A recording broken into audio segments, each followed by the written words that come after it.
আমাদের নবীর আগমনের পরে এই পৃথিবীতে কিয়ামত পর্যন্ত এই জামাতের ভেতরে সংযুক্ত হওয়ার কোনো সুযোগ নাই। কেউ আর নবী হতে পারবে না, নবী হিসেবে এই পৃথিবীতে কেউ আসবে না। কেউ যদি নবুয়তের দাওয়া করে তাহলে সে দাজ্জাল, সে কাফের। এবং এই ভণ্ড যারা আগমন করে বা করবে, এদেরকে যারা কাফের মনে করবে না অথবা বলবে না, শেখুল ইসলাম রহমতুল্লাহ আলাইহি ওনার জিন্দগির শেষ যেটা ফতোয়া, যেটা সারা দুনিয়া ব্যাপী যে ঘোষণা ওনার, যে এই ভণ্ডদেরকে যারা কাফের বলবে না, কাদিয়ানি সম্প্রদায়, ভণ্ড সম্প্রদায় যারা কাফের মনে করবে না, এরাও কাফের হয়ে যাবে। এই জামাতে কেউ যেতে পারবে না। এরপরে আল্লাহর মনোনীত জামাত হলো সাহাবায়ে কেরামের জামাত, সিদ্দিকীনদের জামাত। তারা আল্লাহর সবচেয়ে পছন্দনীয় সিদ্দিকদের ভেতরে আফজল সিদ্দিক হলেন সিদ্দিকে আকবর, তিনি সিদ্দিকদের সর্দার। আর সিদ্দিকদের দলের ভেতরে সবচেয়ে উৎকৃষ্ট গ্রুপ হলো, দল হলো আমাদের নবী আলাইহিস সালাতু ওয়াস সালামের সাহাবী যারা ছিলেন, ওনারা সবাই সিদ্দিকীনদের অন্তর্ভুক্ত। এবং এনারা নবীদের পরে সবচেয়ে আফজল জামাত, সবচেয়ে দামি জামাত হলো সাহাবায়ে কেরাম রিজওয়ানুল্লাহি আলাইহিম আজমাইন। নবী যেমন পুনরাবৃত্তি নাই, নবী যেমন আর কেউ হবে না, সাহাবীও আর কেউ হবে না। নবীদের দাম, সাহাবীদের দাম, এমন দামি দল, এই দলে কেউই লেখাইতে পারবে না। তবে সব সাহাবী মিলাইলে একজন নবীর মূল্য হবে না। একেবারে আদনা সে আদনা একজন পয়গম্বর কি তার যে দাম, সেই দামে সারা দুনিয়ার সব সিদ্দিকরা একত্রিত করলে একজন নবীর মর্যাদা হবে না। আবার সাহাবীদেরও একটা মাকাম এমন যে সাহাবীর ভেতরে সবচেয়ে আদনা আছে, আদনা সাহাবী যে আছে তার এত দাম, সারা দুনিয়ার সব ওলি বুজুর্গ একত্রিত করলে একজন সাহাবী হবে না। বরঞ্চ সাহাবীর যুদ্ধের ময়দানে সাহাবী যে ঘোড়ায় সওয়ার হয়ে যুদ্ধ করেছেন, সেই ঘোড়ার নাক দিয়ে যে ধুলাবালিগুলো প্রবেশ করেছে, ওই ধুলাবালিগুলো ওলি বুজুর্গ আব্দুল্লাহ ইবনুল মুবারকের মতো ওলিকেও যদি একদিকে রাখা হয় আর আরেক দিকে যদি সাহাবীর ঘোড়ার নাকে দিয়ে যে যুদ্ধরত ধুলা প্রবেশ করছে সেগুলো যদি রাখা হয়, তো একজন সাহাবীর ঘোড়ার নাকে দিয়া শ্বাসের সাথে প্রবেশ করা ধুলার ওজনও আল্লাহর কাছে ওলি বুজুর্গদের চাইতে অনেক বেশি দামি হয়ে যাবে। তাবিঈর চাইতে সাহাবীর ঘোড়ার নাকে দিয়ে যাতায়াত করা ধুলার মূল্য বেশি। লা গুবারুল্লাযী দাখালা ফি আনফি ফারাসি আমিরে মুআবিয়া, হযরত আমিরে মুআবিয়ার ঘোড়ার নাক দিয়ে যে ধুলাগুলো প্রবেশ করেছে সেগুলো ইবনুল মুবারকের মতো বুজুর্গের চাইতে বেশি দামি। সাহাবী তো সাহাবী। এ কারণেই পৃথিবী আর নবী দেখবে না বটে, কিন্তু জামাতে সাহাবাকে আল্লাহ তাআলা এই পৃথিবীর কিয়ামত পর্যন্ত আনেওয়ালা মুমিনদের জন্য আদর্শ হিসেবে পেশ করেছেন আল্লাহ তাআলা নিজে। কোরআনে কারীমের প্রথম সফাই আল্লাহ তাআলা বলেন, আমিনু কামা আমানান নাস, হে দুনিয়ার মুমিনেরা, তোমরা তোমাদের ঈমান আমার পছন্দের ঈমান বানাইতে চাও, তাহলে আমার নবীর সাহাবীরা যে ঈমানদার তেমন ঈমানের মালিক তোমরা হয়ে যাও। এই দুপুর থেকে তোমরা মাইক ঠিক করলা, আমি বসলাম আর মুসরামুসরি শুরু করলাম। এটা আমার নসিব খারাপ, আমি এটা নিয়ে অনেক বলছি, ইউটিউবেও বলছি। মুসরামুসরি করো কে ভেবে? এখন সারাদিন কি করছো? মাছি মারছিলা? তা একজন সাহাবী তো সাহাবী, লাসরানি জামাত, এই জামাতের পুনরাবৃত্তি আর হবে না, সাহাবী আর দুনিয়াতে আসবে না। এ কারণে সাহাবীদের গুণগান, সাহাবীদের আওসাফ, সাহাবীদের আমালের প্রশংসা আল্লাহ তাআলা আল্লাহর কোরআনে আয়াতে কোরআনের মাধ্যমে করেছেন। এবং সাহাবীদের উপরে আল্লাহ যে সন্তুষ্ট, এটা জমিনবাসীকে আল্লাহ তাআলা কোরআনে কারীমের আয়াতের মাধ্যমে জানায় দিয়েছেন। সোয়া লক্ষ সাহাবী যারা সরওয়ারে দো আলম নবীকে ঈমানের সাথে এক নজর দেখছে, এই সোয়া লাখ সাহাবীর প্রত্যেকটা সাহাবীর উপরে আল্লাহ তাআলা রাজি, সাহাবীরাও আল্লাহর উপরে রাজি, আল্লাহ সাহাবীদের উপরে রাজি। রাদিয়াল্লাহু আনহুম ওয়া রাজু আনহু। আল্লাহর রাসূল সাল্লাল্লাহু আলাইহি ওয়াসাল্লাম বলেছেন, আমার সাহাবীরা প্রত্যেকেই তারকার মতন। আসহাবি কান্নুজুম বিআইহিম ইক্তাদাইতুম ইহতাদাইতুম। আমার প্রত্যেকটা সাহাবী হলো তারকার মতন, এদের যে কোনো একজনকে যদি সারা দুনিয়া অনুসরণ করে তো সারা দুনিয়া আল্লাহর মাহবুব হয়ে যাবে। মাকামে সাহাবিয়ত, মাকামে নবুয়ত, এটা যেমন মনোনীত, মাকামে সাহাবিয়ত এটাও মনোনীত। এবং সাহাবীদের হার ফরদ, প্রত্যেক সাহাবী আল্লাহ পাকের পছন্দের। কেন আল্লাহ পাকের পছন্দের তারা হবেন না? তাদের মধ্যে যে সকল বিদ্যমান সিফাতগুলো ছিল, ওগুলো আল্লাহর পছন্দ হওয়ার মতোই সিফাত। এই সিফাতগুলোর কারণেই তারা উলাইকা হুমুল মুমিনুনা হাক্কা, তারা প্রকৃত মুমিন। মুমিন তো অনেক আছে, কিছু আছে দাবির মুমিন, আর কিছু আছে আসল মুমিন। আল্লাহ সাহাবীদের বেলায় বলেছেন উলাইকা হুমুল মুমিনুনা হাক্কা, তারা প্রকৃত মুমিন, সাহাবীরা প্রকৃত মুমিন। সাহাবীদের যে সকল গুণ কোরআনে কারিমে, তার ভেতরে একটা গুণ হলো, সাহাবীদের একটা সিফাত হলো আশিদ্দা ওয়া আলাল কুফার। সাহাবীরা কুফরের বেলায়, বদ্দীনের মোকাবেলায় তারা বড় দৃঢ়, তারা বড় মজবুত, তারা বড় শক্ত। কুফরের সাথে,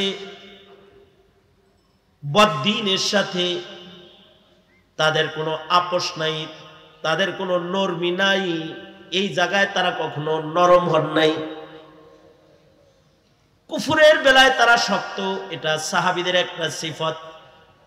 খেলাফে ইসলাম যারা করে, তাদের বেলায় সাহাবীরা বড্ড কঠিন। দ্বীনের ব্যাপারে সাহাবীরা বড় কঠিন। দ্বীনের সামান্যতম নুকসান কোন সাহাবী কখনো বরদাস্ত করেন নাই। ওই সিফাত এখনকার মুমিন আমাদের ভেতরে কিন্তু এখন বিদ্যমান নাই, ইল্লা মাশাআল্লাহ। আমাদের দোস্তি কুফারদের সাথে হয়ে গেছে, আমরা কাফেরের সাথে নরম, আমরা বদ্দীনকে লালন পালন করা শিখে ফেলেছি। দ্বীন আমাদের কাছে গ্রহণযোগ্য নয়, বদ্দীনীকে গ্রহণ করে ফেলেছি। ইসলামের তাহজিব তামাদ্দুনের বেলায় আমরা শক্ত না, আমরা দুর্বল হয়ে পড়েছি। আর প্রাচ্যের পাশ্চাত্যের কাফের মুশরিকদের অনুকরণের বেলায় আমরা নরম হয়ে গেছি। কিন্তু সাহাবীরা আশিদ্দা ও আলাল কুফার, কুফরের বেলায় তারা বড় মজবুত, দ্বীনের ব্যাপারে তারা বড় মজবুত, শক্ত। তারা দ্বীনের সামান্যতম পরিবর্তন তারা বরদাস্ত করে নাই। সাহাবীদের সামনে কেউ শিরিক করা তো দূরের কথা, খেলাফে সুন্নাহ সামান্য করে নাই, করতে পারে নাই। হযরত উসমান গনি রাদিয়াল্লাহু আনহু বাইতুল্লাহ শরীফের তওয়াফ করতেছেন, হযরত উসমান কাবার তওয়াফ করতেছেন। যারা বাইতুল্লাহ শরীফের তওয়াফ করতেছে, হযরত উসমানের ডানে বামে যারা বাইতুল্লাহ শরীফের তওয়াফ করতেছে, তাদের ভেতরে একজন হঠাৎ করে রুকনে ইয়ামানির ভেতরে যে চুমা বসায়া দিল, নিজের তওয়াফ কার্য বন্ধ করে দিয়া হযরত উসমান জাগায় যিনি চুমা দিয়েছে তার ইসলাহ করলেন। তাকে বললেন, রাসূলকে দেখেছি রুকনি ইয়ামানিতে লামস বিল ইয়াদ করতে। আল্লাহর রাসূল তওয়াফরত ডান হাত বাড়ায়া রুকনে ইয়ামানিতে ছুঁইয়া চলে গেছেন, কিন্তু কাছে দিয়া গেলে শুয়ে গেছেন, লামস বিল ইয়াদ করেছেন। কিন্তু তুমি যে চুমা দিলে এই চুমা কার কাছ থেকে শিখেছো? দেখেছি আল্লাহর রাসূল শুধুই মাত্র এক জায়গায় চুমা দিছে, হাজারুল আসওয়াদে নবী পাক চুম্বন করেছে, সাহাবীরা চুম্বন করেছে। এমনকি হযরত ওমর তো হাজরে আসওয়াদ বরাবর যায় বলতেন, এই হাজরে আসওয়াদ, আমি জানি তুই একটা পাথর, তোর কোনো শক্তি নাই, সকল শক্তি আমার মালিক আল্লাহর, কিন্তু এরপরেও আমি ওমর তুই পাথরের উপরে যে চুম্বন করতেছি তোর শক্তি আছে এজন্য না, আমার রাসূল চুম্বন করেছে বিধায় তোকে চুমা দিয়া তওয়াফরত আমি আমার নবীর অনুকরণ করতেছি। আমি জানি তুই একটা পাথর, তোর কোনো শক্তি নাই। চুমা আল্লাহর রাসূল শুধুই মাত্র হাজরে আসওয়াদে দিবেন, মুলতাজাম ধরে আল্লাহর রাসূল দোয়া করেছেন। তওয়াফরত আল্লাহর রাসূল রুকনি ইয়ামানিতে লামস বিল ইয়াদ করেছেন। আল্লাহর রাসূল তো চুমা দেয় নাই, তুই চুমা বসাইলি, এটা কার কাছ থেকে শিখলি? সামান্যতম খেলাফি সুন্নাহ একটা বিষয় সাহাবী বড় মজবুত। আশিদ্দাউ আলাল কুফার, কুফরের বেলায় সাহাবীরা বড় মজবুত। আমাদের সামনে তো শিরিক করে, আমরা তাও মানা করি না। আমাদের সামনে বদ্দিনী প্রতিষ্ঠা পেয়ে যায়, দিন মাগলুব হয়ে যায়, বদ্দিন গালেব হয়ে যায়। আমরা আমাদের জবান খুলি না, আমরা দ্বীনের মজবুতিকে প্রকাশ করি না। দ্বীনের বেলায় আমরা শিথিলতা অবলম্বন করি। যেমন দ্বীনের বেলায় আমরা কতটা শিথিল। এই যে ফিলিস্তিনে মুসলমানদের উপরে অত্যাচার চলছে, আর ইসরায়েলি পণ্য এখনো পর্যন্ত বাংলাদেশের মার্কেটে চলে, আমরা শিথিল মুসলমান বিধায় এটা হয়। সাহাবীদের মতো মজবুত মুসলমান যদি থাকতো তাইলে এক রাত্রিতে ফিলিস্তিনি সব পণ্যগুলোকে ডাস্টবিনে ফেলে দেওয়া হতো, বাংলাদেশের মার্কেটে এগুলো চলতো না। আমরা কুফরের বেলায় সফট কর্নার। আমি আর মুফতি হাবিবুল্লাহ মোহাম্মদ কাসিমি ভাই, আমরা দুইজন উত্তরবঙ্গ থেকে আসতেছি, এক হোটেলে খাবারের জন্য ব্রেক করছি। হোটেলে যে পানি দিছে, পানি হলো কিনলে পানি। তো আমরা বললাম আমরা কিনলে পানি খাই না, বাংলা পানি আনো। তো ওরা বলল কোকাকোলা পেপসি গ্রুপের পানি ছাড়া আমাদের হোটেলে অন্য আর কোনো পানি নাই। তা আমরা বললাম তাহলে আমরা এই পানি খাবো না, আমরা বাহির থেকে পানি কিনে এনে খাচ্ছি। তা আমরা বাহির থেকে বাংলাদেশি কোম্পানির পানি কিনে এনে খাচ্ছি। পাশের টেবিলে স্বামী স্ত্রী দুইজন খানা খায়, তাদের আওয়াজ আমাদের কান পর্যন্ত আসে, এতটাই কাছে তারা। বিবি তার জামাইরে বলতেছে যে তুমিও মুসলমান, এই হুজুর গুলাও মুসলমান, তোমারে দিল ঘাট ঘাট করে পেপসিও খাইলা, আর ওনারা পেপসি কোম্পানির পানিটাও খেল না। এই স্বামী স্ত্রী দুইজন কিন্তু একই বিছানায় ঘুমায়, একই পাতিলের রান্না খায়, কিন্তু মানসিকতার ভেতরে কিছু পরিবর্তন আছে। সেটা হলো বিবির ঈমানটা একটু ভালো, আর স্বামী যে সে একটু সফট কর্নারে আছে। মহিলা বলেই ফেললো হুজুররা খেলো না এই পানি, আমি খাবো না, আমাকে বাহির থেকে বানিয়ে এনে খাও। আর এই জামাই মিয়া বলল কি, মগা গ্রুপ অফ ইন্ডাস্ট্রিজ লিমিটেডের এমডি ও বলল যে হুজুররা একটু হার্ড লাইনে, আমি একটু সফট লাইনে, এগুলো কোনো বিষয় না। সত্যিকারের মুমিনের মুখে সফট হালাত কুফরের বেলা আসতে পারে না, পারে না। এ কারণেই যারা সাহাবী অনুকরণের ঈমানকে লালন পালন করে তারা মুসলমানের মাটিতে কোনো ধরনের অন্যায়কে তারা বরদাস্ত করে না। তারা হলো উলামা, তারা বরদাস্ত করে না। মুহাম্মাদুর রাসূলুল্লাহ, মুহাম্মাদুর রাসূলুল্লাহ ওয়াল্লাযীনা মা'হু আশিদ্দাউ আলাল কুফফার।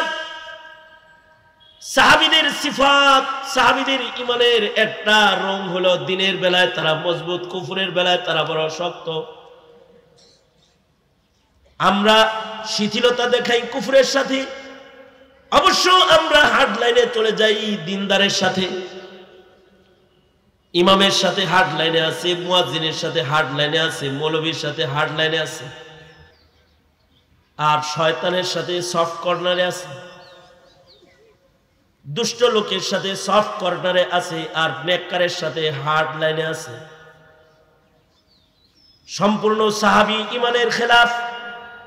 সাহাবী ঈমান হলো আশিদ্দাউ আলাল কুফফার। এ কারণে সাহাবীদের হায়াতে এক যাররা বিদআত প্রতিষ্ঠা পায় নাই।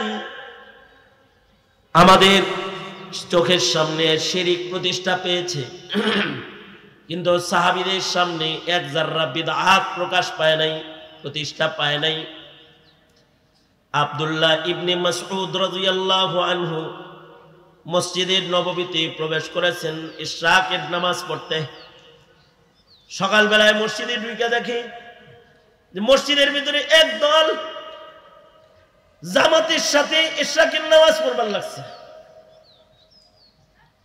হযরত আব্দুল্লাহ ইবনে মাসউদ বলে, এই সূর্য ওঠার পরে এটা তোমরা কিসের জামাত করতেছো? ফজর পড়ে নাই? পড়ছি, এটা ইশরাকের জামাত করি। হযরত আব্দুল্লাহ ইবনে মাসউদ বললেন, সাহিবুন নালাইন আব্দুল্লাহ ইবনে মাসউদ বলেন, সরওয়ারে দু আলম নবীকে ইশরাকের নামাজ আমি পড়তে দেখেছি। অবশ্যই ইশরাকের নামাজ একটা ফজিলতপূর্ণ নামাজ। ইশরাকের নামাজ কত ফজিলতপূর্ণ নামাজ। কিছু কিছু আমল আছে, আমলগুলো ছোট কিন্তু সওয়াবগুলো বড়। টাকা নাই, পয়সা নাই, কিন্তু হজের সওয়াব কামাই করার কিছু আমল আছে। রিকশাওয়ালা বিমানের টিকিট কেটে উমরায় যাওয়ার টাকা নাই, হজ করার টাকা নাই, কিন্তু হজের সওয়াবের কিছু আমল আছে। যেমন মা বাবার চেহারা যদি সুনজরে কেউ একবার তাকায় তো কবুল হজের নেক জমা হয়ে যায়। সুবহানাল্লাহ। আগামীকাল কি বললেন? জোরে বলেন, জোরে বলেন, জোরে আওয়াজ করে বলেন সুবহানাল্লাহ। মা বাবার চেহারা যদি সুনজরে তাকায় দেখে কবুল হজের নেক জমা হয়ে যায়। কেউ যদি একবার দেখে তো একটা কবুল হজের নেক জমা হয়। সাহাবী বলে, সরওয়ারে দু আলম যদি কেউ বারবার দেখে তাহলে কি বারবার কবুল হজের নেক জমা হয়? আল্লাহর রাসূল বলেন, বারবার দেখলে বারবারই জমা হয়। অর্থাৎ কোন সন্তান যদি তার মা বাবার চেহারার দিকে এক নজর তাকায় তাহলে কবুল হজের নেক জমা হয়। যাদের মা বাবা আছে এই হাদিস স্মরণ করে করে পিতামাতারা যদি কেউ দেখে, সে কোনোদিন মা বাবার চেহারার দিকে তাকায় চোখ গরম করতে পারবে না। তার যদি এই হাদিস স্মরণ থাকে তো সে মুস্কি হাসি দিয়া মায়ের দিকে বাবার দিকে রহমের দৃষ্টিতে তাকায় সওয়াবটা লয়ে লইব। কারণ এটা একটা হজের সওয়াব ডেলিভারি ফ্যাক্টরি। যে কয়বার নজর পড়বে আর ওই কয়বার করে কবুল হজের নেক আমলনামায় জমা হতে থাকবে। আমাদের আকাবির বুজুর্গরা তো এই হজকে কখনো কখনো বাইতুল্লাহর জিয়ারতের হজের উপরে প্রাধান্য দিয়েছেন। জাস্টিস তাকি উসমানী দাওয়াত বারাকাতুহুম উনি লিখেছেন, ওনার খুতবাতে আছে যে মুফতি আজম শফি রহমাতুল্লাহ আলাইহি জিন্দেগীর শেষ মারহালায় যখন মরজে মৌতে আক্রান্ত, তখন ওনারা দুনো ভাই মিলা রফি উসমানী রহমতুল্লাহি আলাইহি এবং তাকি উসমানী দাওয়াত বরকাতুহুম উভয়ে মিলা হজের টাকা জমা দিছে, হজে যাইব। কিন্তু একেবারে মুফতি আজমের শেষ সময় চলছে, দুই ভাই মিলা ওনারা দুজনে হজের ফ্লাইট ক্যান্সেল করে দিলেন। ভিসা লাগছে, হজের টিকিট হয়ে গেছে, কিন্তু তারপরেও টিকিট ক্যান্সেল করে ওনারা ঘরে রয়ে গেলেন। কিন্তু আল্লাহর কি কুদরত যে মুফতি আজম শফি রহমতুল্লাহ আলাইহি খুব কাতর হয়ে গেলেন, আবার একটু সুস্থ হইলেন মাঝখানে। মৃত্যুর আগের সুস্থতা এটা, মরার আগে মানুষ একটু সুস্থ হয়। কিছুটা সুস্থ হইছেন পরে কথা কয়। তোকে উসমানী রফি উসমানীকে বলে, কি ব্যাপার, আজকে ঈদুল ফিতরের দিন, তোমরা দুই ভাই বাড়ি কেন, তোমরা না হজে যাওয়ার কথা? তোকে উসমানী দামাত বরকাতুহুম বলে, আমরা দুই ভাই মিলে বললাম আমাদের হজ তো ঘরে, এখানেই তো হজ আছে, ওই হজ করে কি করবো, এই হজ যদি হারায় যায়, এ কারণে আমরা ওই হজকে বর্জন করেছি। আপনার চেহারা দেখার হজ কামাই করার জন্য আপনি যদি আবার চলে যান, হজ তো চিরদিনের জন্য বন্ধই হয়ে যাইব। এ কারণে বাৎসরিক হজ যেটা, ওইটা বাদ দিছি। আপনার পাশে বৈশা বৈশা আপনার ইয়াদত করতেছি, আপনার খেদমত করতেছি, আপনার চেহারা দেখা হজের সব কামাই করতেছি। তবে উসমানী দাওয়াত বরকাতুহুম বলেন, বাবা মুফতি আজম এমন একটা দোয়া দিছে ওই সময় চোখের পানি ফেলা, যে আমারে দেখার লেগে কাবা দেখা যে সন্তান ছাড়ছে, ওগো আল্লাহ আমার এই সন্তান গুলাকে তোমার কাবা তুমি বারবার দেখায়ো। তোকে উসমানী বলেন, এরপরে যে আল্লাহ কতবার বাইতুল্লাহ দেখাইছে হিসাব নাই। কিছু কিছু আমাল আছে যে আমাল গুলোর মাধ্যমে হজের সব কামাই করা যায়, তার ভেতরে একটা আমল হলো মা বাবার চেহারা দেখা, আরেকটা আমল হলো ইশরাকের নামাজ পড়া। গরিব মানুষ হজ্জে বাইতুল্লাহতে যেতে পারে না, সূর্য উদয়ের পরে কেউ যদি ওযু করে 2 রাকাত নামাজ পড়ে ফেলায়, আল্লাহর রাসূল বলেছেন এই 2 রাকাত নামাজের এত দাম, এত মূল্য, যে আল্লাহ তাআলা এই 2 রাকাত নামাজের বদলায় কবুল হজ উমরার সব বান্দাকে দান করে। আজকের থেকে ইশরাকের নামাজ পড়বেন ইনশাআল্লাহ, বলেন আওয়াজ করে বলেন ইনশাআল্লাহ। তো হযরত আব্দুল্লাহ ইবনে মাসউদ যায় দেখে জামাতের সাথে ইশরাকের নামাজ, জামাতের সাথে ইশরাকের নামাজ পড়তেছে। আব্দুল্লাহ ইবনে মাসউদ বলে, কি নবীরে তো জীবনে কোনোদিন ইশরাকের নামাজ জামাতে পড়তে দেখি নাই, তোরা কারারে ইশরাকের নামাজের জামাত কায়েম করনে ওয়ালা? এটা একাকী পড়ার নামাজ, রাসূল সব সময় একা পড়েছে, আর তোরা এটার জামাত কায়েম করছস, তোরা তো বেদাতি ছোটখাটো না রে, তাও মসজিদে নববীর ভেতরে। এই আমি ইবনে মাসউদ যে জামা এখনো গায়ে দেই, নবীর যুগেও গায়ে দিছি, এখনো গায়ে দিই, লাম তুখলাক, এখনো পর্যন্ত আমার জামা ছিঁড়া যায় নাই, বাতিল হয় নাই। নবীর যুগে যেই বর্তনে খাবার খেয়েছি, লাম তুকসার, এখনো পর্যন্ত ওই বর্তন ভেঙে যায় নাই, সেই বর্তনে আজও খানা খাই, সেই কাপড় এখনো পরি যে বর্তনে নবীর সামনে খানা খেয়েছি, যে পোশাক পরে রাসূলের সামনে হাজিরা দিয়েছি।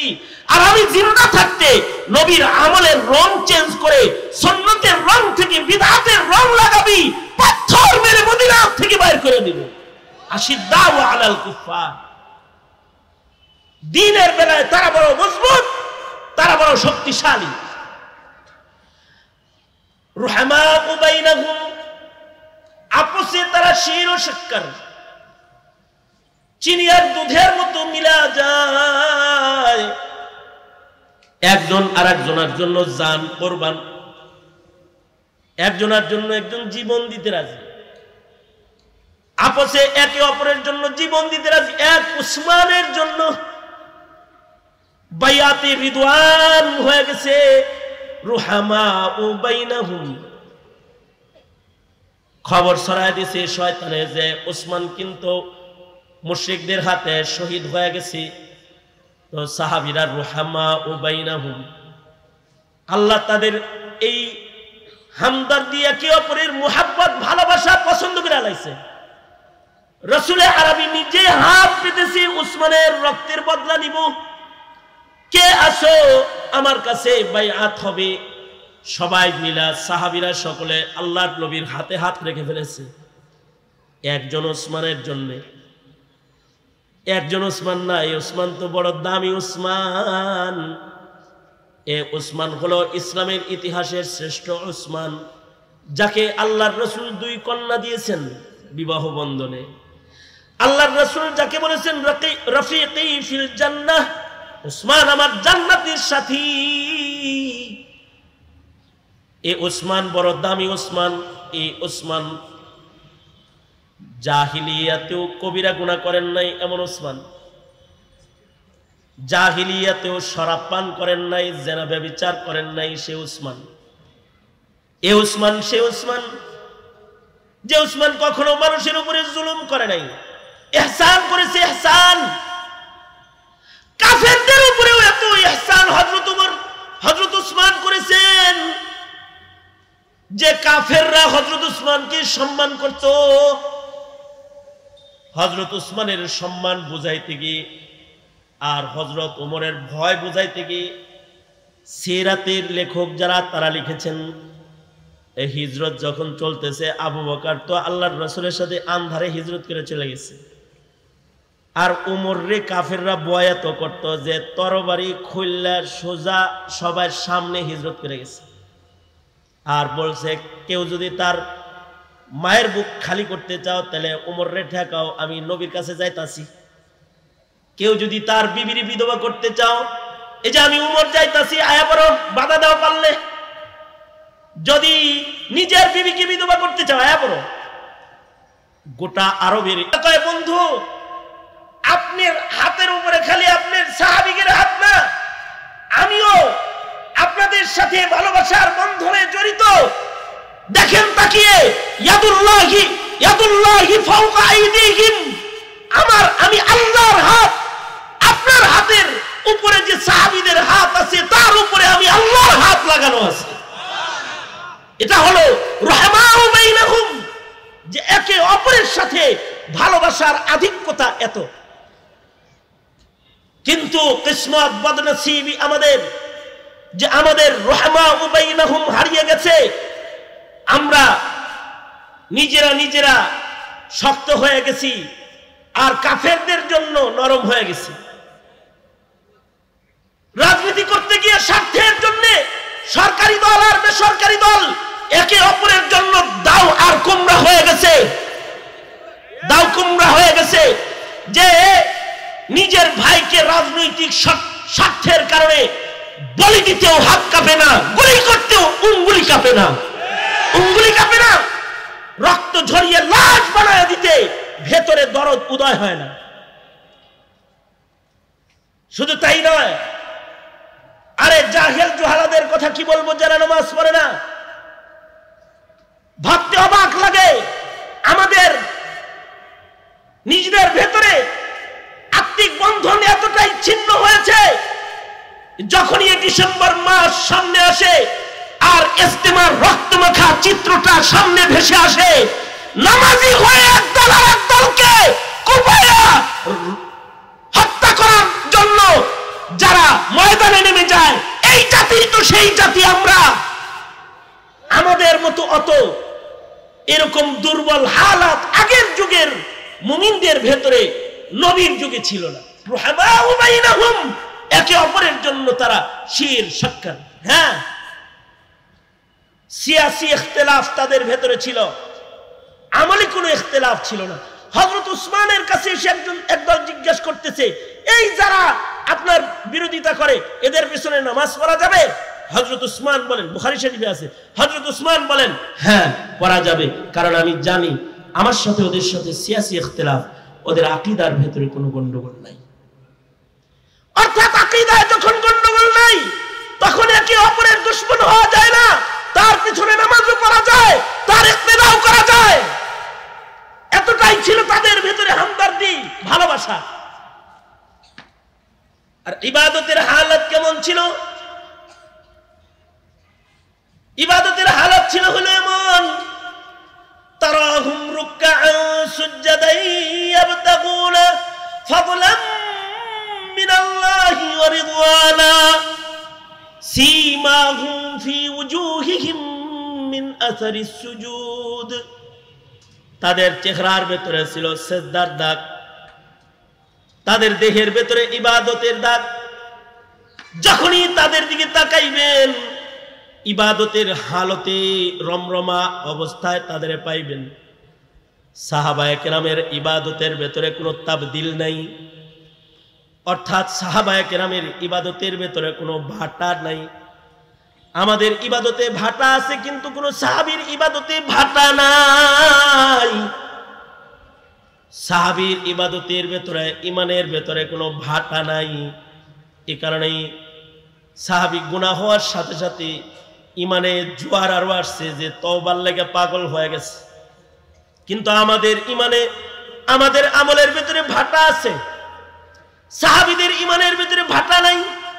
মত পর্যন্ত সাহাবীদের ঈমান, সাহাবীদের আমলের ভেতরে কোনো তাবদীল নাই, পরিবর্তন নাই। নফল ইবাদতের ভেতরে ভাটা নাই। ইবাদতের পাবন্দ হায়াত কাটানোর ব্যাপারে তাদের ভেতরে কোনো দুর্বলতা নাই। তাদের চেহারার ভেতরে সব সময় ইবাদতের রং ভাসে। এই প্রশংসাগুলো শুধুই মাত্র কোরআনে আছে তা না। যালিকা মাসালুহুম ফিত তাওরাহ ওয়া মাসালুহুম ফিল ইনজিল। আল্লাহ তাআলা এই জামাতের প্রশংসা তাওরাতে করেছে, ইনজিলে করেছে। এবং তাদের ইবাদত দেখলে পরে কাফেররা ভয় পেয়ে যায়, তাদের রাগ গুচ্ছা বেড়ে যায়। এত ইবাদত করতে হয়। 2 রাকাত নামাজে কোরআন খতম করে ফেলেছেন, সারা বছর নফল রোজা রেখেছেন, সারা বছর নফল রোজা রাখছেন। আব্দুল্লাহ ইবনে আমর ইবনুল আস সারা বছর নফল রোজা রেখেছেন। আল্লামা বদরুদ্দিন আইনি রহমাতুল্লাহ আলাইহি লিখেছেন, ওনার যখন 79 বছর বয়স হয়ে গেছে, ডাক্তার এসে বলে বুড়া হয়েছেন, এখন একটু নফল রোজা কমায় দেন, ডেলি ডেলি রোজা রাখার দরকার কি? সাহাবী বলে তার ইমানের ভেতরে আর আমলের ভেতরে কোনো ভাটা নাই। উনি বলতেছে জান থাকতে ইবাদত ছাড়তেছি না। অসুখ তাতে কি রাসূলের যুগে যে ইবাদত করছি আর নবী নাই, সেই ইবাদত ছাইরা দিব, হইতেই পারে না। ইবাদতের জোয়ার এমনই থাকবে মত পর্যন্ত। বদরুদ্দিন আইনি শারিহুল বুখারী লিখেছেন, যেদিন মৃত্যুবরণ করছেন সেদিনও তিনি রোজার হালতে ছিলেন। রোজার হালতে, নফল রোজার হালতে মৃত্যুবরণ করেছেন। অর্থাৎ ইবাদতের ভিতরে ভাটা নাই। আমাদের তো এই খুব জোয়ার, আবার ভাটা। কি ব্যাপার দাঁড়িয়ে রাখছো যে? হুজুর চিল্লা গেছিলাম তো, ভালো হয়ে গেছিলাম, খুব সুন্দর বুজুর্গ, পাগড়ি মাথায় দিয়ে ঘুরবার লাগছে। কিছুদিন পরে ক্লিন শেপ। কি ব্যাপার, কি হলো আবার? দিয়াকুন মতে হুজুর, তাই একটু মানে এই একটু আগে জোয়ার আইছে, একটু পরে ভাটা আইছে। রমজানের 27 দিন একজন আইছে আমার কাছে, দাড়ি খুব সুন্দর আছে। কি ব্যাপার, ভালো হয়ে গেছি? ভালো হয়ে গেছে নাকি? হ্যাঁ হুজুর ভালো হয়ে গেছি, রোজার মাস না, দাড়ি তো রেখে দিছে। জি, রমজান মাস কেমনে কাটি? মানে জোয়ার আইছে, তাহলে রেখেই দিছে তো। তাইলে না, চাঁদ রাতে ইনশাল্লাহ, চাঁদ রাত্রে সাইজ করে আলাই দিব। তার মানে ইমানের জোয়ারটা চাঁদ রাত পর্যন্ত আছে, চাঁদ রাত্রের পরে আর থাকবে না। সাহাবীরা এমন না, সাহাবীরা হলো ফল ধরতেই থাকে, ধরতেই থাকে। সাহাবীদের ঈমান পিন্ডিলের উপরে দাঁড়ায় গেছে, যে তাদের ফল খ্যাতি, তাদের ইবাদত ইউজিবুজ যুররা আলিয়াযিযা বিহিমুল কুফার। তাদের ইবাদত, তাদের বন্দেগী, এগুলো দেখলে পরে কাফের মুশরিকদের গুচ্ছা এসে যায়। এই যে সাহাবিনা ইমানের একটা রং, এই সাহাবিয়াতের ইমানের রং, এটা কিয়ামত পর্যন্ত নবীর নায়েব উলামাদের ভেতরেই পাওয়া যাবে। এই কারণে সাহাবী তো সরাসরি হওয়া যাবে না। আলাইকুম বিমুজালাসাতিল উলামা, সাহাবীদের নায়াব করনেওয়ালা, নবীর নায়েবের কাফেলা যারা উলামারা, তাদের কাছ থেকেই সাহাবী ইমানের রং শিখতে হবে। বাইরে যাবে ইহুদি আর নাসারাদের কালারে সজ্জিত হয়ে যাবে। সুতরাং উলামা ও তোলাবাদের এই জামাত, এই ইলমি জামাত যেটা নমুনায়ে সাহাবিয়ত এদের ভেতরে আছে, আল্লাহ তাআলা আমাদেরকে এই জামাতের মর্ম মর্যাদা বুঝার তৌফিক দান করুন। আমিন বলেন, চিল্লায়ে বলেন আমিন। দেখছেন না চাঁদের মতো চেহারা উঠে পড়ছে। তাহলে আপনাদের সামনের অলিপুরি সাহেব হুজুর তাই সেই পড়ছে, সামনের সময়গুলো কিরকম মজাদার হবে আপনারা একটু কল্পনা করে নেন। আমার দোস্ত আয়েশা পড়ছে, আবার অলিপুরি সাহেব হুজুর আয়েশা পড়ছে। আমি এই কয়েকটা কথা বললাম আর কি। আসুন উলামাদেরকে বুঝি, তাদের কাছ থেকে সাহাবী গ্রহণ করি। আল্লাহ তাআলা আমাদেরকে খাঁটি মুমিন হওয়ার তৌফিক দান করেন। আমিন। ওয়া আখিরু দাওয়ানা আলহামদুলিল্লাহি রাব্বিল আলামিন। আসসালামু আলাইকুম ওয়া রাহমাতুল্লাহি।